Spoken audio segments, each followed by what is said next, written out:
Bienvenue encore une fois, chers amis. Donc, on va continuer notre discussion sur les déclarations de M. Romaté, qui s'est présenté au moins comme ambassadeur de France en Algérie.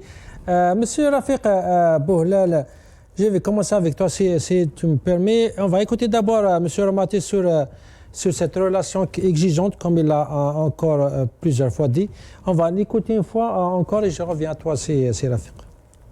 Il faut avoir vis-à-vis de l'Algérie une relation d'exigence, c'est tout à fait clair. Bien poser nos attentes à l'égard de ce pays, quitte à ce que ce pays pose aussi vis-à-vis de nous ses propres attentes. Et à partir de là, la question c'est comment progresser. Je pense que la publicisation en quelque sorte d'un rapport de force ne produit pas de résultats. Et d'ailleurs le ministre de l'Intérieur l'a expressément dit. Laurent Nunez. Et je pense qu'au contraire, c'est dans la voie de canaux de communication que l'on remet en place. Ça a été le cas depuis maintenant 2 ou 3 mois, dans une diplomatie plus discrète, quitte à ce que nous marquions de manière extrêmement ferme nos exigences vis-à-vis du gouvernement algérien. Je pense que c'est plutôt cette méthode-là qui est de nature à faire progresser la relation et amener à faire en sorte que les autorités algériennes prennent les mesures que nous attendons de leur part sur les 2 éléments qui sont essentiels pour la France, pour des raisons de sécurité, la reprise de la coopération sécuritaire et la reprise de la coopération migratoire pour permettre enfin le rééloignement de ce qu'on appelle les OQTF de la France vers l'Algérie. Monsieur Rafiq Bouhlal, il parle d'une relation discrète, mais on doit marquer nos exigences fermement. C'est ça le dialogue entre Paris et Alger, l'exigence de la France d'imposer, si je peux dire, ces conditions. Les déclarations de l'ambassadeur M. Romaté, c'est des déclarations diplomatiques qui sont prises avec beaucoup de pincettes, où il arrondit les angles. Le mal est beaucoup plus profond. Rappelons que la rupture diplomatique entre les 2 pays est suite à la reconnaissance de la France, de la souveraineté du Maroc sur le Sahara occidental.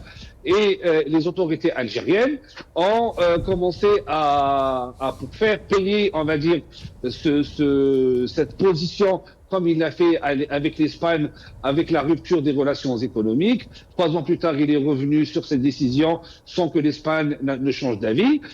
Ils ont fait pareil avec la France, sachant il faut rappeler quelque chose de très important, à savoir que oui. Monsieur Rafiq, puisque vous avez parlé de cette relation, la raison principale de ce conflit, je peux dire, diplomatique contre l'Algérie, on va écouter M. Romaté ce qu'il avait dit sur ce dossier de Sahara occidental. On l'écoute. Grave crise, il y a la reconnaissance par la France, il y a 18 mois, de la marocanité du Sahara. Alors maintenant que le plan d'autonomie du Maroc pour le Sahara est validé par le Conseil de sécurité de l'ONU, est-ce que la colère d'Alger contre Paris ne peut pas s'apaiser un petit peu ? Il y a eu cette résolution qui a été votée par le Conseil de sécurité à la fin du mois d'octobre, la résolution 2797, et qui marque une évolution dans le dossier du Sahara occidental.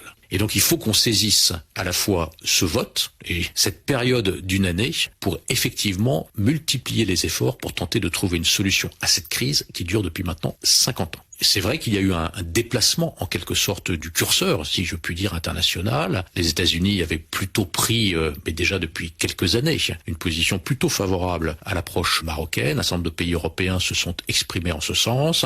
La France a aussi fait connaître sa position en juillet 2024.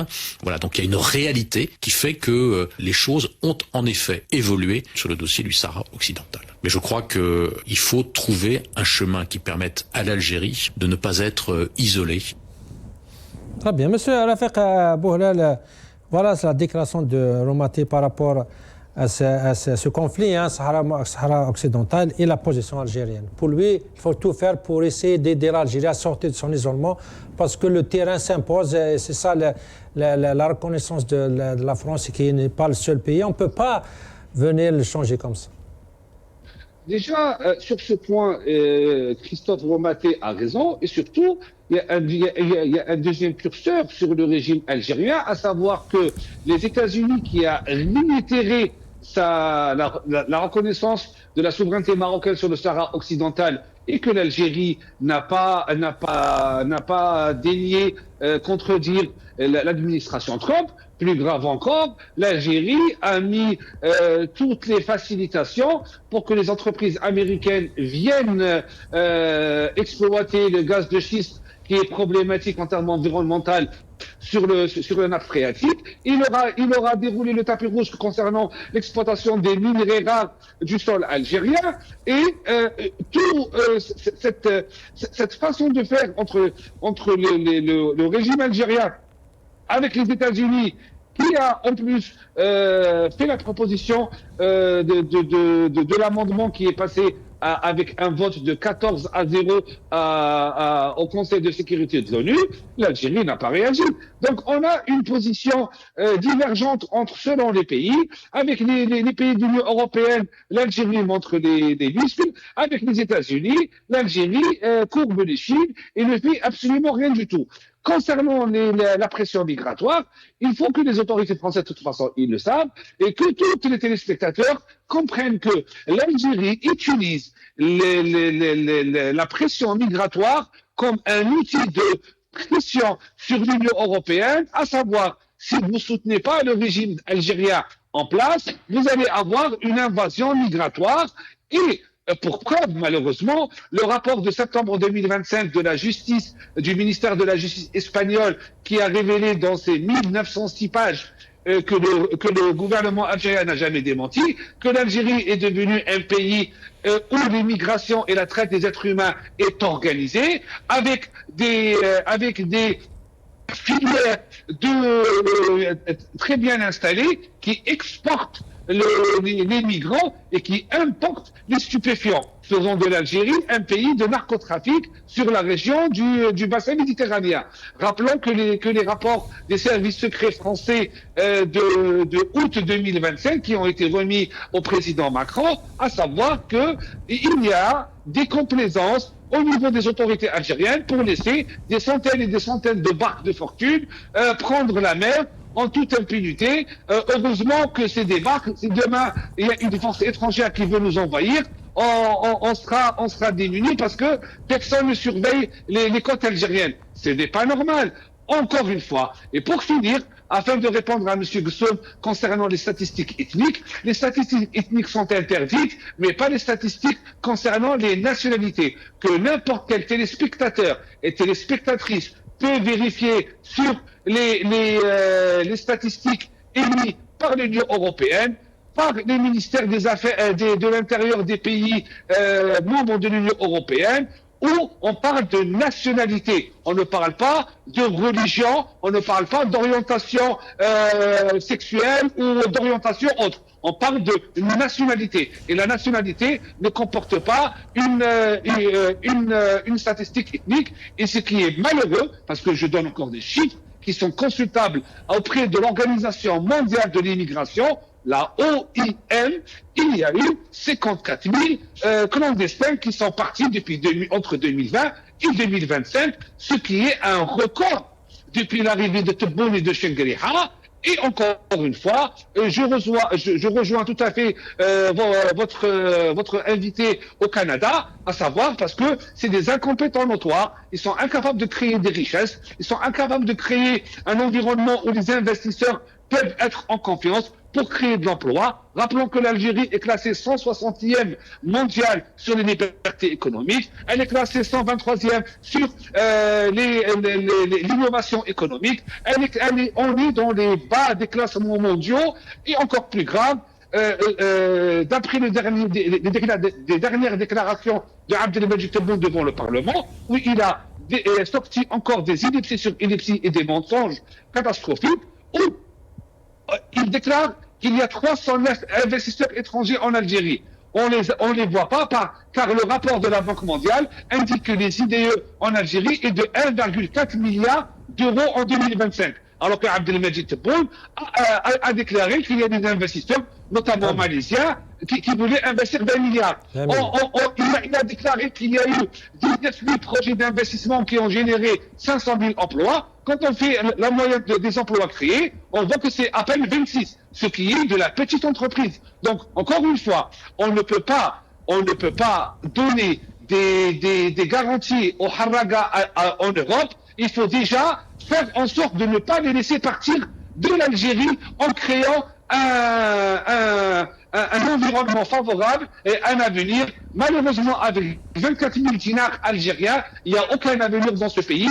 Et encore une fois, le fléau de la migration illégale va continuer encore et encore. Très bien. Monsieur Djihad Hanemi, je reviens à vous, si vous me permettez. Je vais écouter encore une fois Monsieur Romati.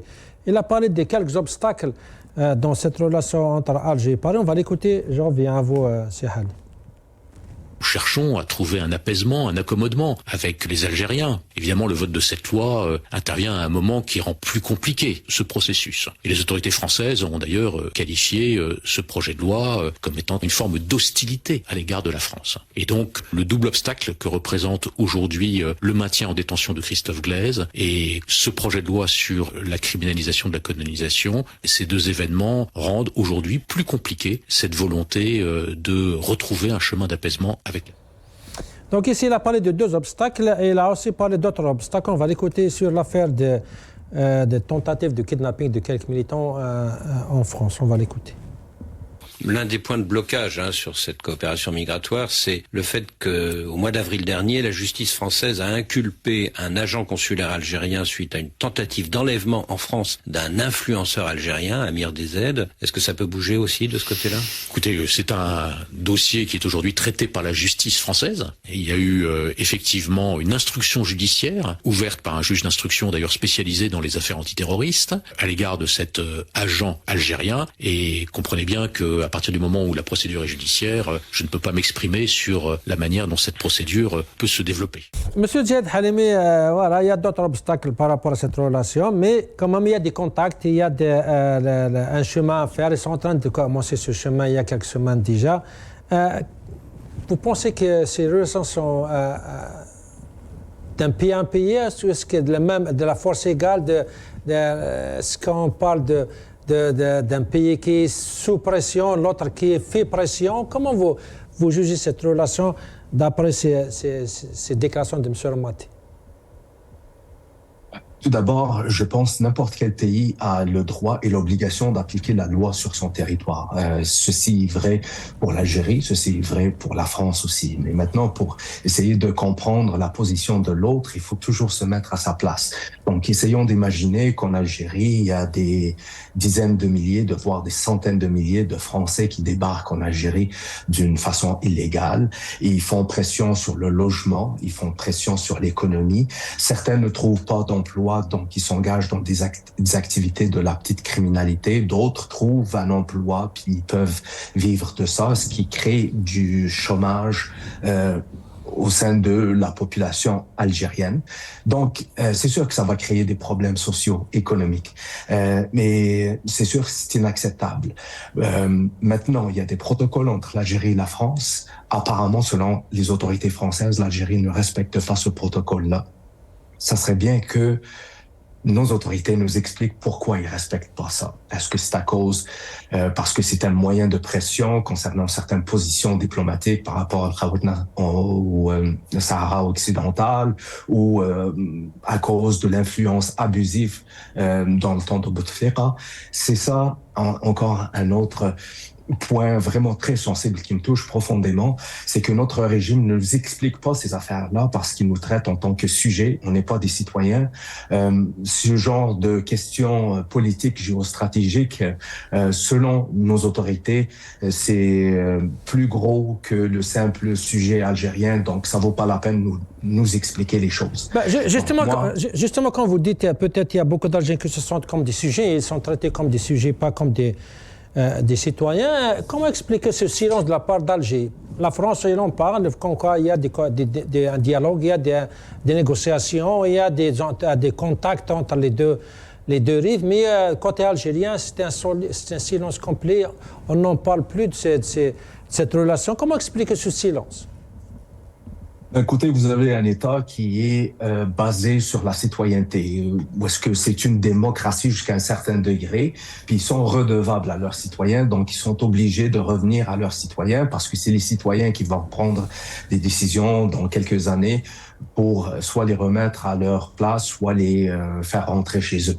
Donc, le citoyen, il joue un rôle central. Donc, informer le citoyen est extrêmement important pour les dirigeants de pays dits démocratiques. Maintenant, chez nous, on sait bien comment les dirigeants sont choisis et malheureusement, les citoyens ne pèsent pas dans la balance et c'est un problème vraiment assez important à mes yeux que les détails de qui a raison. Maintenant, il y a quelqu'un qui fait pression, il y a un autre qui subit la pression. Ce qui est important dans ce genre de situation, c'est de se poser la question qui est juste, qui respecte son protocole et qui ne le respecte pas. C'est ça le plus important. J'aimerais bien que nos autorités nous expliquent la situation et oui, j'aimerais que les autorités algériennes fassent pression sur certaines nations concernant certains dossiers qui nous sont importants, mais il faut surtout pas se mettre dans le tort. Il y a des moyens techniques qu'on peut les faire.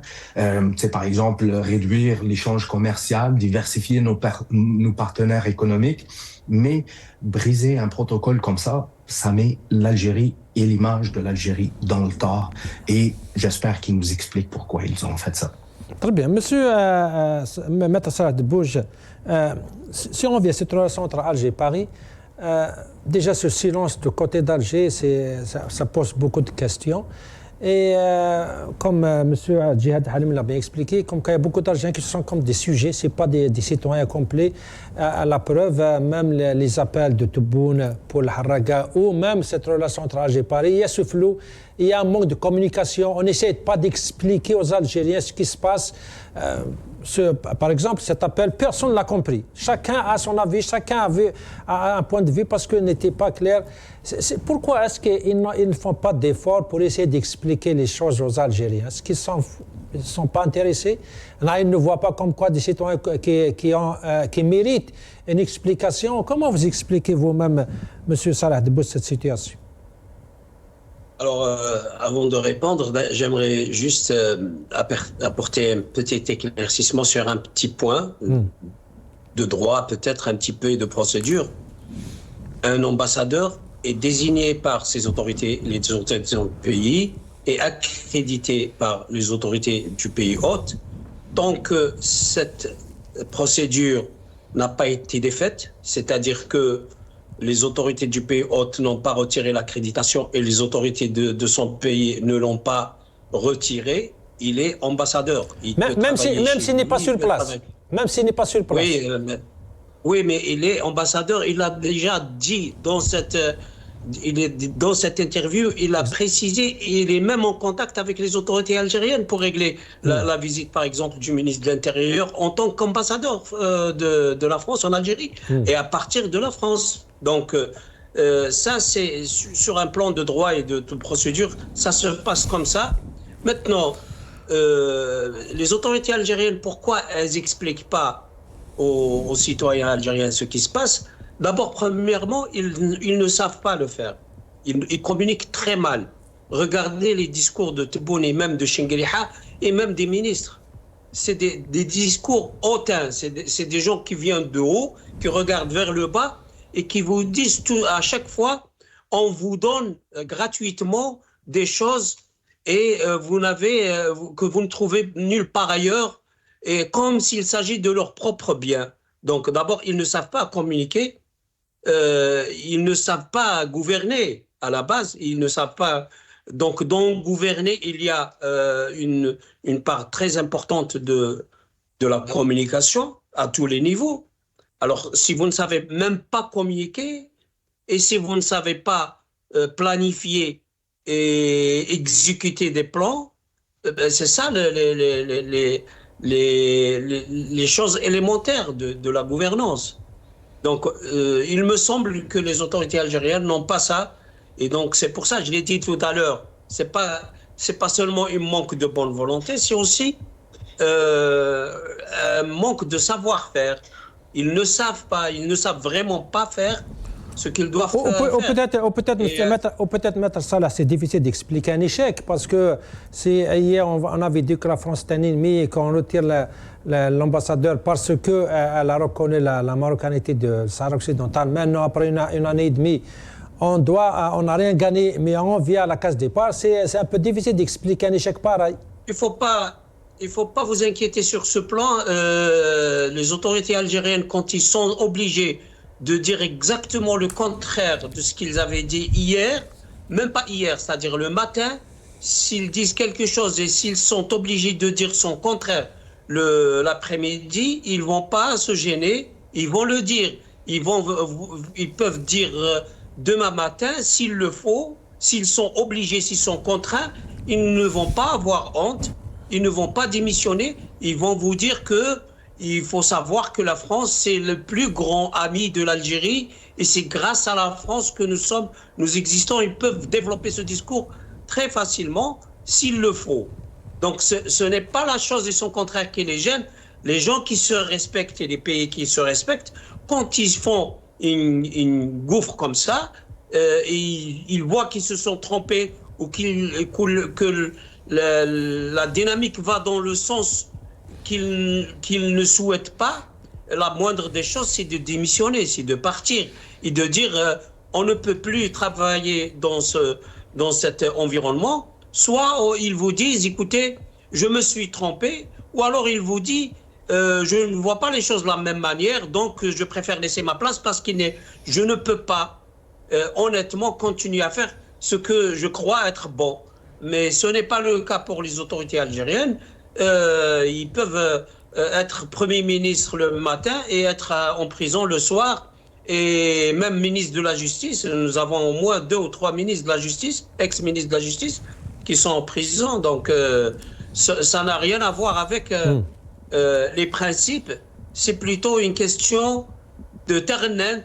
Voilà, on dit ça comme ça, terrenent. Ils pensent que s'ils crient, s'ils tapent fort sur la table, ça peut marcher avec les Algériens qui ont peur, parce qu'ils ont vu beaucoup d'atrocités, beaucoup de sang a coulé, beaucoup de gens sont en prison pour un oui, pour un non. Donc c'est tout à fait normal que les gens ont peur. Mais au niveau international, ça ne se passe pas comme ça. Vous ne pouvez pas taper sur la table très fort alors que vous n'avez pas d'argument.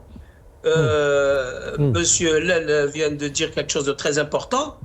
On tape sur la table pour Sahara occidental, Sahara occidental. Mais le jour où la résolution a été présentée devant le Conseil de sécurité à l'ONU, ils n'ont pas osé dire non. Ils n'ont même pas osé ne pas voter. Pourquoi? Parce que des instructions, et là moi je le dis et j'assume, des instructions sur place étaient formelles. Il n'est pas question que vous vous opposiez d'une manière ou d'une autre. Trouvez n'importe quelle autre solution, mais vous devez vous tenir à l'écart de cette résolution. Les Américains ne voulaient pas une seule voix contre, ni une seule abstention. Donc ils ont quitté la salle pour ne pas assister à ça. Très bien, très clair. On va passer à un troisième sujet, de ce fameux projet de loi sur le code de la route qui a vraiment créé un débat, qui a créé une réaction très dure de transporteurs qui ont fait une grève pendant plusieurs jours et qui a été suivi par une répression, des arrestations.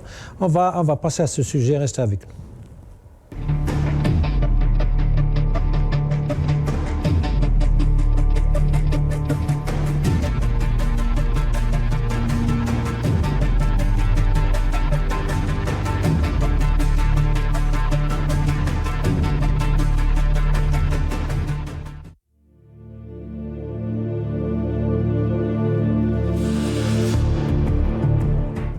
Le ministre aux 2 portefeuilles, Saïd Saïoud, anime de nouveau les réseaux sociaux par d'autres déclarations faites au sein du Sénat. Se défendant face à la vaste campagne qu'il a visée, Saïoud affirme « Je ne suis pas là pour punir un citoyen. Si cela avait été le cas, j'aurais présenté immédiatement ma démission. » Ses réponses au Conseil de la Nation étaient chargées d'émotions et de sentiments, alors qu'il lui incombait d'assumer pleinement la responsabilité de ce qui se produit sur nos routes. Des contradictions en série, relevées par de nombreux observateurs. Le ministre menaçait de soumettre un autre projet de loi s'il jugeait le précédent insuffisant, avant de vouloir aujourd'hui revoir certaines de ses dispositions. Pendant plusieurs jours, le ministre est resté la cible de la colère des transporteurs à travers le pays, lorsqu'il a voulu leur faire porter toute la responsabilité. Une fuite en avant, de la précipitation et de la prise de risque. C'est ainsi que des opposants ont qualifié les sorties médiatiques de Sayoud. C'est une manche que nous avons gagnée, malgré le recours à la répression, et nous avons réussi à contraindre le pouvoir à revoir son projet, affirment des transporteurs en colère. La politique de la carotte et du bâton fait partie intégrante des traits de la nouvelle Algérie, et il ne sera possible de la dépasser que par l'instauration d'un état d'institution, de droit et de loi, soulignent des militants.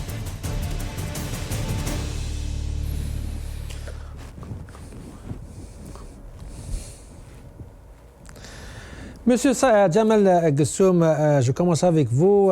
Sayoud a essayé d'expliquer ce projet de loi devant les sénateurs. Il a parlé de tout, si je peux dire, de tout son contraire. Parce qu'il y a eu beaucoup de contradictions par rapport à ce qu'il a dit maintenant avec les sénateurs, ce qu'il avait dit avant avec les parlementaires, la PN. On va essayer de l'écouter d'abord sur le but pour lui. Le but de ce projet, ce n'était pas pour punir les Algériens. On l'écoute. ولسنا في منطق معاقبة المواطن بل في منطق حمايته. احنا والله ما جينا باش نعاقبوا المواطنين. والله العظيم ندري باللي باش في يوم من الايام اني افكر حتى يعني فقط التفكير في معاقبة المواطنين سأقدم استقالتي ولن افعل هذا أكيد. باسكو انا نقول لكم حاجة كي نقول لكم بالقانون وخارج القانون غدوة كنشوف هذا القانون هذا ما كافيش وندير واحد اخر نعاود نجيبو والله غير ندير قانون اخر نعاود نجيبو كنشوف هذا ما كافيش. Monsieur Jamal Gessoum, c'est vrai que ce projet a créé un grand débat en Algérie, des réactions très dures des transporteurs. Ils ont fait grève pendant plusieurs jours. Il y a eu des arrestations, il y avait une répression à cause de cette réaction des transporteurs. Vous avez sûrement écouté M. Sayoud devant les sénateurs. Pour lui, c'est une loi, c'est un projet de loi qui est venu ici pour protéger les citoyens. Comment expliquer qu'il n'a pas réussi à convaincre les Algériens? Si vous me permettez quand même 1 minute 15 de retour en arrière pour faire un petit peu un débrief. 1 minute 15. 1 minute 15 secondes. 1 minute 15, pas plus. Je voudrais juste dire au frère Al-Rafiq que s'il maintient que la nationalité première en termes de délinquance est avec des chiffres officiels, je le mets amicalement au défi, il nous reste 30 minutes d'émission, je le mets au défi d'envoyer des liens à Sisalim officiels, d'organisations officielles indiquant cela, et auquel cas je me tairai. Je le mets au défi de le faire, il nous reste 30 minutes, mais il ne pourra pas le faire. Mais je le mets au défi, et au moins c'est un direct dynamique. Ensuite, sur ce que dit Sissa Lahadebouz, c'est-à-dire que il y a eu des commandes de ne pas s'abstenir, etc. Je rappelle juste un fait qui est aussi vérifiable, c'est que l'Algérie a refusé de participer au vote comme étant de la protestation. Sissa Lahadebouz dit qu'il n'y a pas de, il était interdit de s'abstenir. La Russie et la Chine se sont abstenus. Ça, ce sont des faits vérifiables. Donc j'attends le frère Al-Rafiq qui va nous alimenter avec ces chiffres de 10,23%, indiquant que les Algériens sont en tête de la délinquance. Et il nous reste 30 minutes. Si Salim, si vous le recevez, mettez-moi au défi, diffusez-le, mais il ne pourra pas le faire. Ensuite, sur la question du code de la route, vous avez vu qu'il y avait deux discours complètement opposés. Vous avez le premier à l'APN, où il martèle que s'il doit revenir, il remettra encore un projet, alors que les citoyens algériens, les transporteurs, sont opposés, parce qu'il faut bien comprendre une chose sur le code de la route. C'est que vous ne pouvez pas passer dans un pays ou dans une organisation de 0 sanctions à 1000 sanctions. Les choses se font de manière progressive. Et le ministre de l'Intérieur, le ministre des Transports, d'abord, je remets en question la justice algérienne et la police algérienne sur le fait qu'ils arrêtent des transporteurs qui font grève. Ils ont le droit de faire grève. Et je serai à leur place, je m'organiserai hors des syndicats de l'UGTA et de je ne sais quoi, et je ferai grève. Donc, il y a un double discours. Il y a, de toute façon, je le dis sur votre plateau depuis 2, 3 ans, 4 ans, ça fait 4 ans que j'interviens sur votre plateau, je le dis sans cesse, que nous avons des gouvernements successifs, 6 gouvernements qui fait le tout et son contraire avec aucune méthode, aucun intellect. Nous avons eu 6 directeurs des services de renseignement. Nous avons, comme l'a dit M. Debbouze, il a raison, le ministre de la Justice qui est en prison, et ou alors le contraire, si vous rentrez en prison aujourd'hui, demain, attendez-vous à être reçu par le président de la République. Donc, c'est un pays, de manière très claire, où on ne comprend absolument rien. Monsieur Rafik, j'attends ces liens avec impatience, parce que je sais qu'ils n'existent pas. Merci. Très bien. Monsieur Rafik, d'abord un petit commentaire sur ça, parce que j'ai bien compris, vous avez parlé des Algériens en prison. Ce n'est pas dans la société. La société que vous parlez de ceux qui sont emprisonnés. Et donc, je tiens à répondre à M. Gessoum. Je vais vous envoyer, si Jamel, amicalement, je vais vous envoyer sur LinkedIn les sites Internet ainsi que les personnes, parce que moi, je suis très suivi sur cette plateforme. Alors, les sites Internet où n'importe quel téléspectateur peut retrouver les statistiques. La première, c'est Eurostat. Le deuxième, c'est les ministères nationaux de l'Intérieur. Le troisième, c'est l'Institut pour l'économie et la paix. Le quatrième, c'est les rapports de l'Union européenne sur la sécurité qui sont établis, publiés sur le site de la Direction générale de la justice de l'Union européenne, qui est présidé par monsieur Peter Franka. Peter, c'est P-E-T-E-R, Franka, S-C-O-N-Z-K. Envoyez à Salim. Je vais vous donner les chiffres des prisonniers algériens en Europe. Les Algériens représentent 26%. Les Marocains représentent 16,8%. Les Tunisiens représentent 8%. Les autres nationalités africaines représentent 20,6%. Les Européens représentent 16,5%. Les Américains représentent 3,3%. Les Asiatiques représentent 8,1%. Autres nationalités représentent 0,7%. Très bien. Monsieur Dusson, je m'appuie sur des statistiques officielles de l'Union européenne, mais ce n'est pas nationalité. Je vais vous les envoyer publiées, il n'y a aucun problème. Je n'accuse pas sans rien et je m'appuie sur des statistiques. C'est très clair. Encore une fois, M. Rafik, peut-être M. Jamal Gessoum, vous n'avez pas compris, vous parlez des gens incarcérés, c'est des gens qui sont en prison. J'ai travaillé en prison. J'ai travaillé en prison des années. On va me dire comment ça fonctionne la prison? J'ai travaillé 15 années en prison. Est-ce que vous allez me dire à moi comment ça fonctionne la prison? Parce que M. Gessoum, je peux vérifier comme quoi les Algériens sont les premiers la première nationalité en prison. Vérifiez. Moi j'ai travaillé 15 ans en prison. Donc qu'on me dise comment on fonctionne. Je vous les envoie. Très bien. Vous m'envoyez le lien, M. Rafik, mais on passe à M. Sayoud parce que on va y revenir ça peut-être à la fin de cette émission. Peut-être on a d'autres occasions sûrement pour en parler. Monsieur Rafik Bouhlel, on va revenir aux déclarations de Sayoud devant les sénateurs.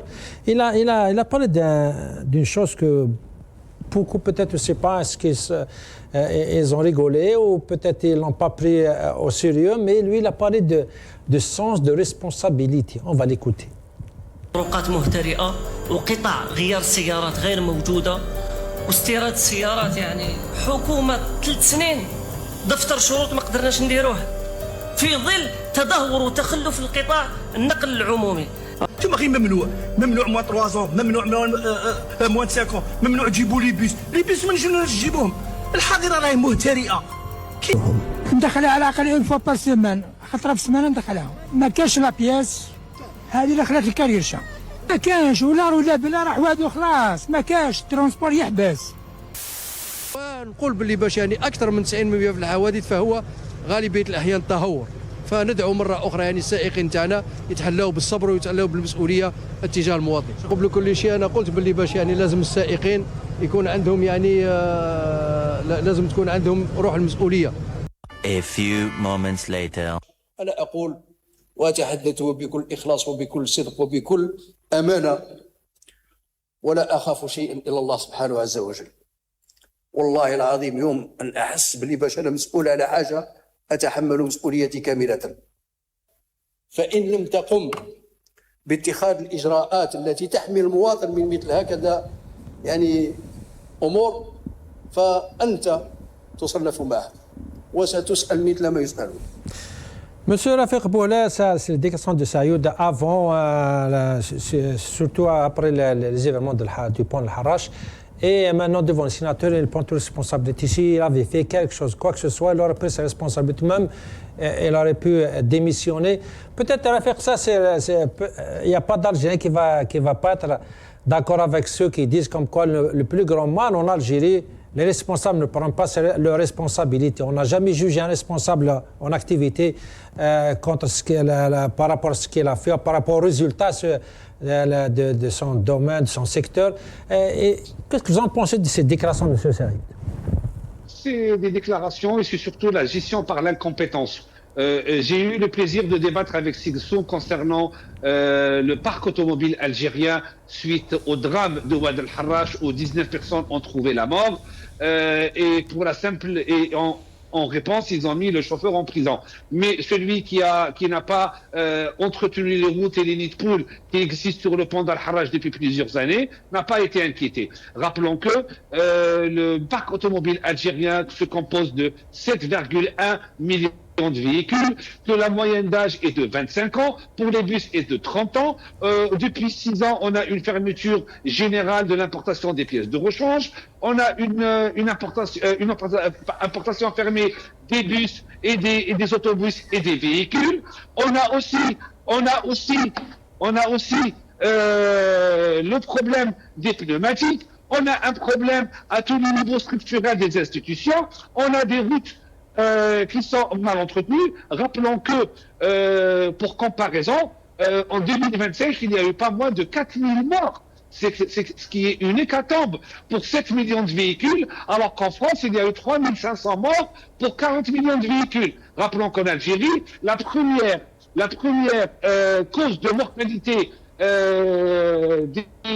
des accidents de la route, c'est dû au mauvais état des routes. On n'a pas des routes, on a des semblants d'autoroutes, on a des routes qui sont complètement cassées, on a des entrepreneurs, pour la plupart, qui sont corrompus, qui trient sur la qualité du goudron, parce qu'ils sont obligés de payer des pots de vin pour obtenir des marchés, et pour imputer ces pots de vin versés aux dirigeants, ils doivent mettre moins de goudron, moins de qualité, moins de ceci, moins de cela. Et ça donne des routes qui sont faites sur le terrain, et au bout de 3-4 mois, on a des abaissements, on a des trous, on a plein de choses. Donc ça, c'est la première des choses. Deuxième des choses, quand on parle de cette loi, c'est une loi qui a pour but de ruiner la poste des Algériens.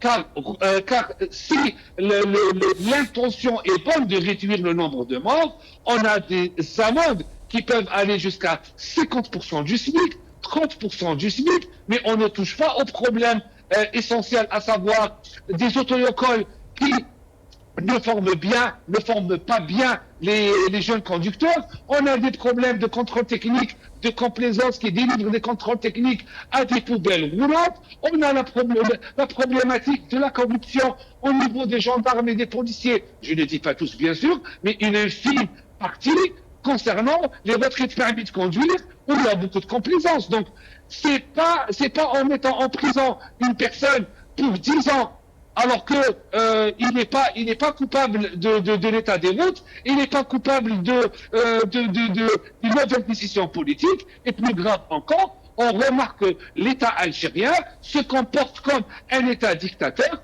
en mettant en prison des personnes et des syndicalistes, ce qui est contraire aux engagements de l'Algérie avec l'Organisation internationale du travail, l'OIT, dont son bureau de la région MENA se trouve à Alger, qui est le bureau international du travail, représenté par sa directrice générale, Madame Rania Bekhaïsi, où l'Algérie a signé des engagements avec cette agence onusienne sur le respect des droits et des syndicats. Et on voit que aujourd'hui, pour faire taire les grévistes, ils sont interpellés et mis en prison. Cela montre qu'en Algérie, il n'y a pas de liberté d'expression, on n'a pas le droit de manifester, on n'a pas le droit de réclamer ses droits. Aujourd'hui ou demain, un routier qui a un accident de la route Donc, il n'est pas responsable. Il peut se retrouver condamné à 7, voire à 10 ans de prison, alors qu'il n'a aucun, il a commis absolument rien du tout.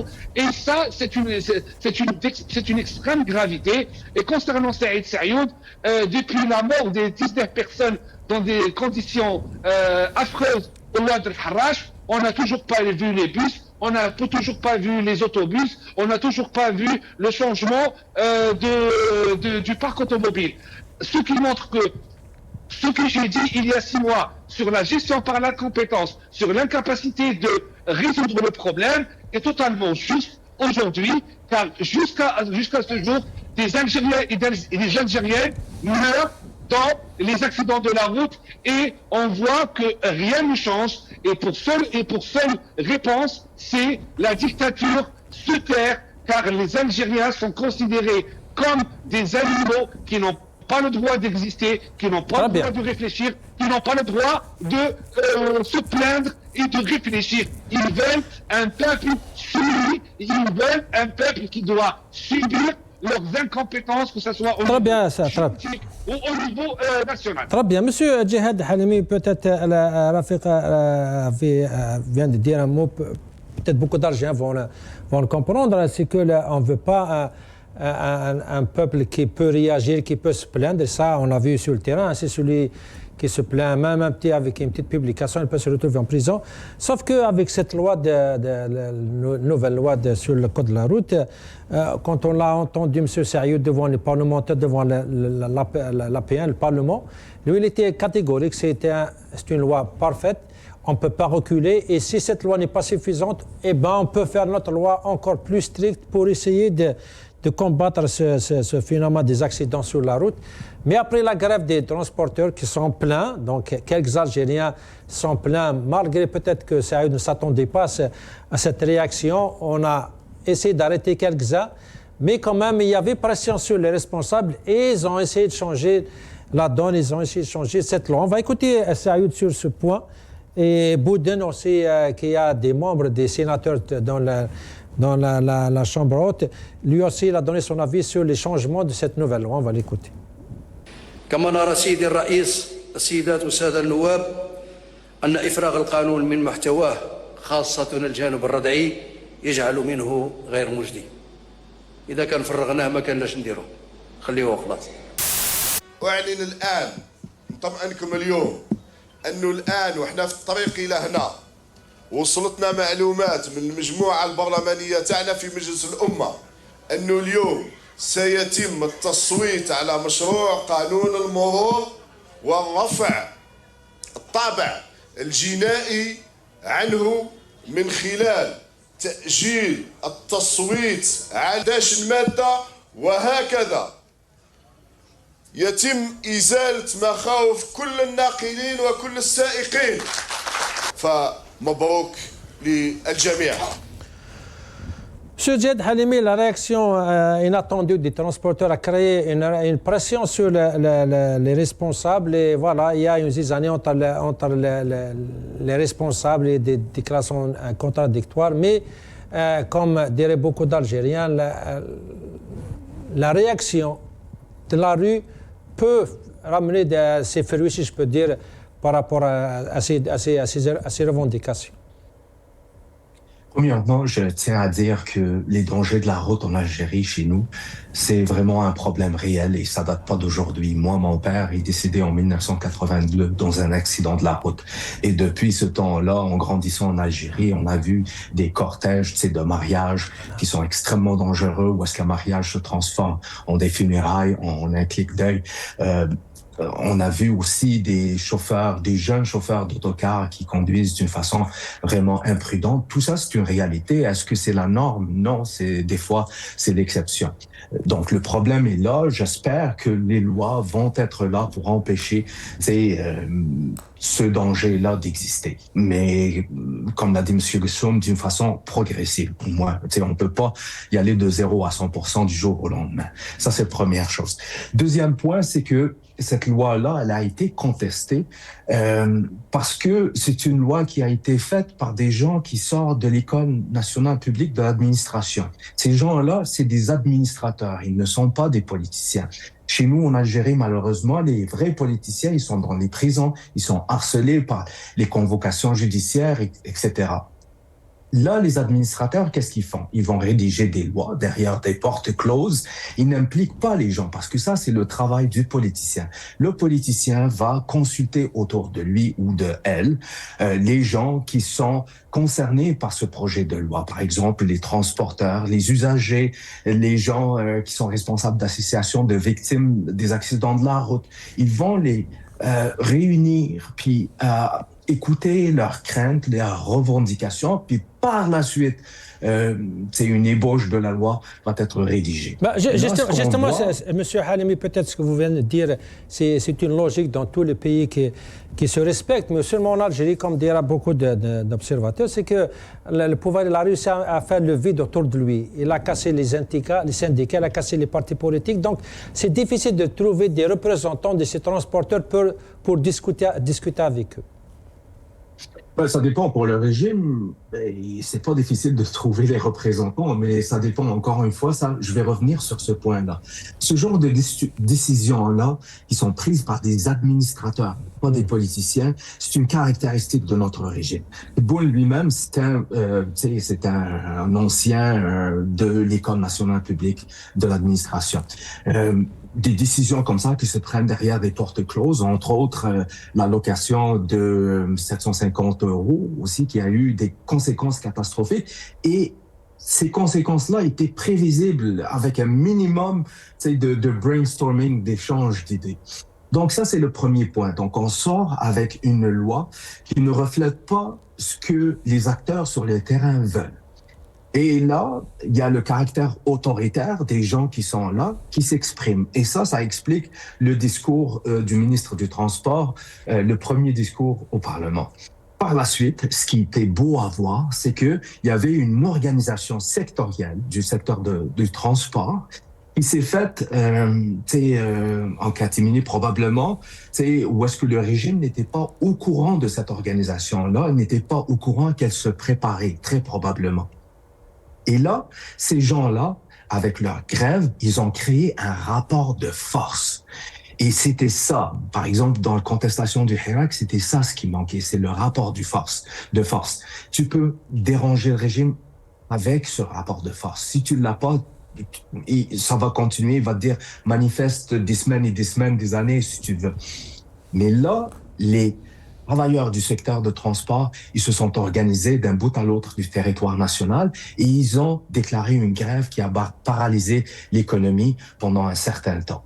Et là, qu'est-ce qui est arrivé? C'est que le régime, qui était surpris par l'ampleur de cette organisation-là, il a commencé à emprisonner les gens qui étaient des organisateurs. Parce que ces gens-là, le régime ne les aime pas, mais vraiment pas du tout. S'il a un choix, pour réprimer des gens, il va choisir les gens qui encadrent et qui organisent la société parce que c'est un véritable danger pour lui. Encore une fois, extrait du livre le guide du petit dictateur, qu'est-ce qu'il va faire? Il va emprisonner ces organisateurs-là. Il va désigner d'autres personnes pour parler au nom des travailleurs du secteur de transport qui vont diaboliser les autres qui ont organisé ce rapport de force-là et qui vont maintenant parler d'une façon docile des revendications des transporteurs, mais ils vont certainement parler de la stabilité, la sécurité et que l'Algérie est en danger. C'est ça, maintenant, le discours des nouveaux organisateurs. Encore une fois, notre régime, quand il a besoin d'un dialogue, il va créer son propre dialogue. Quand il a besoin d'organisation syndicale, il va organiser sa propre organisation syndicale qui est docile à ses attentes. Donc ça, c'était l'autre point. Maintenant, je reviens sur un dernier point, je vais terminer là-dessus. C'est qu'il y a un détachement réel du secteur de transport qui est sur papier et le secteur de transport réel en réalité. Si on essaie d'appliquer les lois à la lettre, il y aura 0 transporteur en Algérie. On a vu un conducteur d'autocar tantôt qui parlait que son autobus, il pourrait pas rouler s'il doit respecter toutes les exigences. Effectivement, c'est ça le problème chez nous en Algérie. Et malheureusement, c'est pas juste dans le secteur du transport, c'est un peu généralisé. Nous, en tant qu'Algériens, on a fait le diagnostic qu'il y a un cancer. Et là, au lieu d'entamer la chimiothérapie qui est douloureuse et qui prend du temps, le régime a choisi de nous donner des paracétamol en attendant. Très bien, très bien. Salah Tebbouz, Maître Salah Tebbouz, je reviens à toi pour juste, il nous reste une minute et demie par rapport à la réaction des transporteurs qui ont réussi à imposer leur choix, si je peux dire, au moins arriver à convaincre les responsables à changer leur loi. C'est ça, il faut bouger, il faut être sur le terrain pour imposer son choix. C'est ça la réalité qu'il faut apprendre en Algérie. Je pense que c'est un très bon exemple quand il y a quelque chose qui ne va pas et quand on n'est pas content, on s'organise, on fait une grève et cette grève même peut être conseillée par d'autres Algériens qui vivent soit en Algérie ou à l'étranger ou des hommes politiques. Ce n'est pas un drame, ce n'est pas dramatique, ce n'est pas de la trahison, c'est juste un moyen de faire entendre sa voix aux autorités et nous voyons que le résultat était satisfaisant. Je veux juste apporter une petite contribution à la petite polémique entre Sihlal et Segsoum.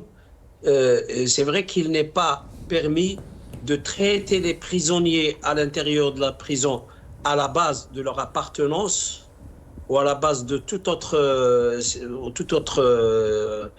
distinction, signe distinctif, mais il n'est pas interdit de faire des statistiques dans l'administration pour savoir les origines de chaque prisonnier et même son appartenance et sa culture, etc. Très bien, c'est très clair. De toute façon, on va sûrement revenir sur ce sujet puisque ça intéresse beaucoup d'Algériens, surtout en France. On a, Inch'Allah, des occasions pour essayer d'en parler. Je remercie beaucoup nos invités, M. Djihad Halimi, merci beaucoup, M. Rafiq Bouhlal, Maître Salah Tebbouz et Jamal Ghessoum. Merci beaucoup pour votre participation. Je remercie bien sûr nos chers téléspectateurs. Inch'Allah, je vous donne rendez-vous demain. Assalamu alaikum wa rahmatullah.